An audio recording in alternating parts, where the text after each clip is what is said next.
jamais tu as des problèmes avec ton dérailleur, c'est-à-dire la partie arrière de ton vélo qui te permet de changer les vitesses, si jamais tu as un problème de désajustement, donc si ta chaîne déraille parce qu'elle se rend trop loin, ou si quand tu changes tes vitesses, tu te ramasses soit avec des cric parce que la chaîne est mal embarquée sur la cassette, bien il y a quelques ajustements que tu peux faire à la maison.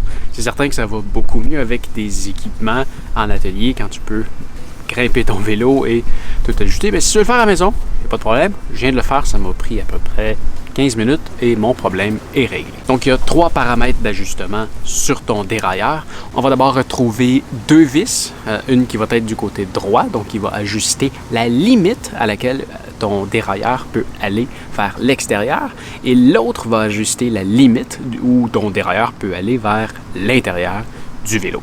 Donc, avec ces vis-là, c'est très important.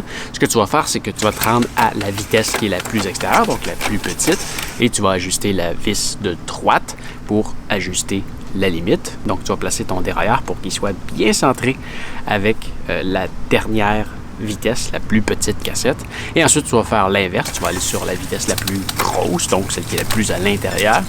Et là, tu vas ajuster la limite où est-ce que ton dérailleur peut se rendre. Ensuite, ce que tu vas vouloir faire, c'est d'indexer tes vitesses. Et ça va se faire avec la petite roulette qui se trouve juste ici. Donc, ce que ça va faire, cette petite roulette-là, c'est que ça va dicter la distance que ton dérailleur va parcourir en distance de câble, parce que quand tu changes ta vitesse, c'est un câble qui va faire bouger ton dérailleur sur la plupart des vélos.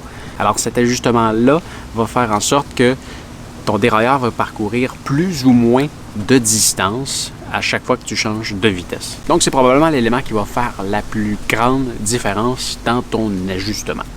Donc, si tu regardes d'un vélo à l'autre, la distance entre chaque cassette peut être différente d'une cassette à l'autre. Alors, c'est pour ça que tu dois utiliser l'indexeur pour ajuster la position de ton dérailleur entre chaque vitesse. On appelle ça l'indexage.